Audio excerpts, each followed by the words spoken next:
Hello friends, सत्यमेव जयते। जैसा कि हमने पिछले क्लास में आपको शॉर्ट क्वेश्चन सबका क्या दिया था, सेट दिया था, ठीक है। तो आज भी हमने एक शॉर्ट क्वेश्चन लिया है, ठीक है, और एक नहीं बल्कि बहुत सारे लिया है। तो आइए हम बात करते हैं आज जो विभिन्न प्रकार के जो टॉपिक्स पूछे जाते हैं, जहाँ से क्वेश्चंस हर बार एग्जाम्स में आते हैं, ठीक है, वहाँ पे हम बात करते हैं। तो आइए देखते हैं क्या है। तो फर्स्ट ऑफ ऑल हमने लिया है किसको, पावर को लिया है। पावर कहने का मतलब शक्ति होता है। पावर कहने का मतलब क्या हुआ, शक्ति। तो देखिए पावर क्या होता है, तो हम बोलेंगे प्रति इकाई समय में किए गए कार्य को शक्ति कहते हैं। प्रति इकाई समय कहने का मतलब होता है एक इकाई। कितना इकाई, एक इकाई। एक इकाई समय में मतलब एक इकाई समय कहने का मतलब हुआ 1 सेकेंड, ठीक है, 1 इकाई समय। तो 1 इकाई समय में किए गए कार्य को क्या कहते हैं, शक्ति कहते हैं। इसका एसआई मात्रक जो होता है वाट होता है। शक्ति का एसआई मात्रक क्या होता है, वाट। शक्ति का एसआई मात्रक वाट होता है। अब कहता है यह कार्य करने की समय दर है। क्या है, यह कार्य करने की क्या होती है, समय दर होती है। समय दर कहने का मतलब हुआ समय जो लगता है, क्या लगता है, समय लगता है। अब समझिए कई बार एग्जाम्स पे ये क्वेश्चन आता है 1 वाट बराबर क्या होता है। 1 डब्लू कहने का मतलब होता है 1 वाट। तो 1 वाट बराबर होता है 1 जूल प्रति मिनट। 1 जूल प्रति मिनट। तो यहाँ से हम समझते हैं 1 मिनट में कितना, 1 मिनट में जो कार्य करता है, ठीक है, 1 मिनट में जो कार्य करने की शक्ति होती है, समय दर होती है। 1 मिनट में जो कार्य करने की समय दर होती है उसे हम क्या कहते हैं, शक्ति कहते हैं। क्या कहते हैं, शक्ति कहते हैं। अब देखिए ये क्लियर होगा। पावर अगर कोई बोले, पावर, पावर कहने का मतलब क्या होता है, शक्ति। तो कार्य करने की समय दर को क्या कहते हैं, शक्ति कहते हैं। कार्य करने की मतलब समय दर होता है। यह क्या है, कार्य करने की समय दर होता है। और क्या बोलेंगे, बोलेंगे प्रति इकाई समय में, प्रति इकाई समय में किए गए कार्य को क्या कहते हैं, शक्ति कहते हैं। प्रति इकाई समय में किए गए कार्य को शक्ति कहा जाता है। अब जानते हैं ऊर्जा संरक्षण के सिद्धांत। तो ऊर्जा संरक्षण के सिद्धांत क्या होता है, तो हम बोलेंगे principle of conservation of energy. क्या बोलेंगे, principle of conservation of energy. ये क्या होता है, तो हम बोलेंगे ऐसा कहा जाता है कि ऊर्जा न तो उत्पन्न की जा सकती है और न ही नष्ट की जा सकती है, किंतु इसका एक रूप से दूसरे रूप में रूपांतरण किया जा सकता है। क्या किया जा सकता है दोस्तों, रूपांतरण किया जा सकता है। इसे ऊर्जा संरक्षण का सिद्धांत कहते हैं। जैसे देखिए ये मार्कर है, तो मार्कर में क्या होता है, एनर्जी। एक तरह का ऊर्जा क्या होता है, स्टोर होता है। एक तरह का ऊर्जा क्या होता है दोस्तों, स्टोर होता है। तो इस ऊर्जा का न तो हम उत्पन्न कर सकते हैं, इस ऊर्जा को न तो हम उत्पन्न कर सकते हैं और न ही नाश कर सकते हैं, मतलब विनाश कर सकते हैं, न ही नष्ट कर सकते हैं। बल्कि क्या कर सकते हैं हम, एक रूप से दूसरे रूप में इसका रूपांतरण हो सकता है, मतलब चेंज हो सकता है, बदल सकता है। मतलब एक रूप से दूसरे रूप में इसे हम भेज सकते हैं, रूपांतरण कर सकते हैं, ठीक है। तो इसे क्या कहते हैं, ऊर्जा संरक्षण के सिद्धांत कहते हैं, ठीक है।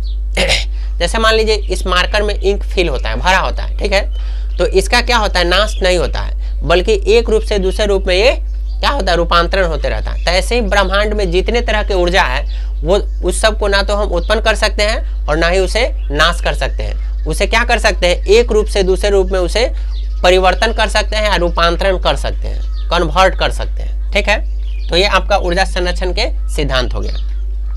अब आते हैं 1 किलोवाट घंटा किसे कहते हैं, तो हम बोलेंगे 1 किलोवाट की दर से 1 घंटे में व्यय ऊर्जा मतलब खर्च ऊर्जा को 1 किलोवाट घंटा कहा जाता है।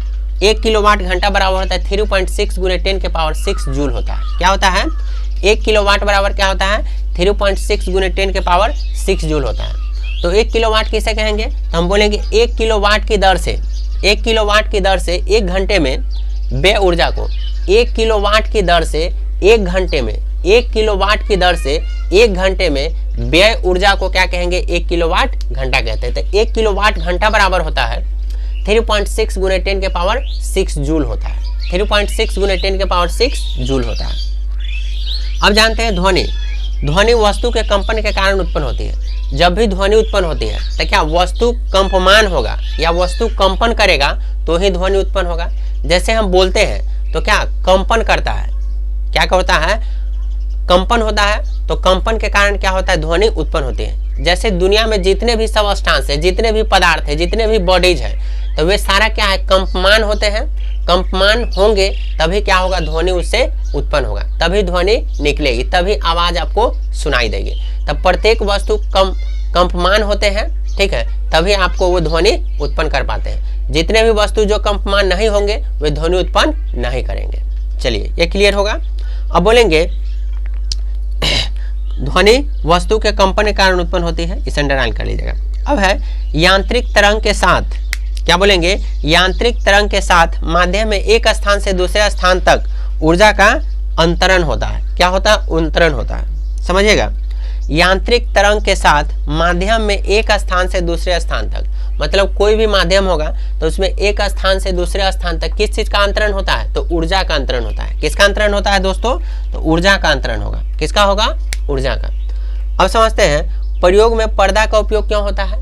प्रयोग करते हैं जब हमें, मतलब किसी तरह का अगर प्रयोग हम करते हैं तो उसे पर्दा का उपयोग क्यों किया जाता है, तो हम बोलेंगे लकड़ी का पर्दा विराम घड़ी से कान तक सीधी ध्वनि को क्या करता है, काट देता है। जब पर्दा क्या करता है, कान तक जो आपके सीधी ध्वनि पर्दा है उसे क्या करता है, वो काटने का काम करता है। कौन, पर्दा।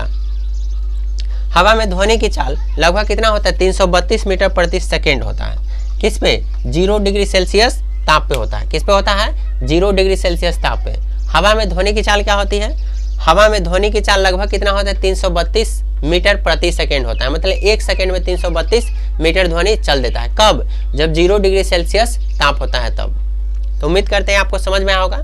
ये लाइन को और समझिए, प्रयोग में पर्दा का उपयोग। तो जैसे देखिए, प्रयोग में पर्दा का उपयोग इसलिए होता है क्योंकि जो भी ध्वनि है, जो बाहरी साउंड है, वो आपके सीधी कान तक नहीं पहुंच पाए। उस ध्वनि को पर्दा क्या करता है, काट देता है। क्या करता है, काट देता है। जैसे आप देखते होंगे रोड के किनारे जिन लोग का घर होता है वो पर्दा लटका के रखते हैं, क्या कि ताकि रोड पे चलने वाली जो गाड़ी होते हैं, पी पाप भोपो, ठीक है, ये सब ध्वनि को क्या करता है, सीधे उनके कान तक न पहुंच पाए, ध्वनि को कम करे। मतलब वो शोरगुल जो होता है, मेकिंग नॉइस जो होता है, वो क्या करे, कम कर सके, इसलिए पर्दा का उपयोग किया जाता है। पर्दा उस ध्वनि को क्या करता है, सीधे कान तक जो ध्वनि आपकी आती है, पर्दा उस ध्वनि को क्या करता है, काट देता है और कम ध्वनि सुनाई पड़ती है। क्या ध्वनि पड़ती है, कम ध्वनि आपको सुनाई पड़ती है। अब देखिएगा ये सारा क्लियर है, ठीक है। चलिए उम्मीद करते हैं आपको ये समझ में आया होगा। समझ में आ रहा है तो वीडियो को लाइक एंड सब्सक्राइब करें और चैनल को सब्सक्राइब कर ले ऐसे ही नॉलेजेबल वीडियो देखने के लिए। चलिए, थैंक यू।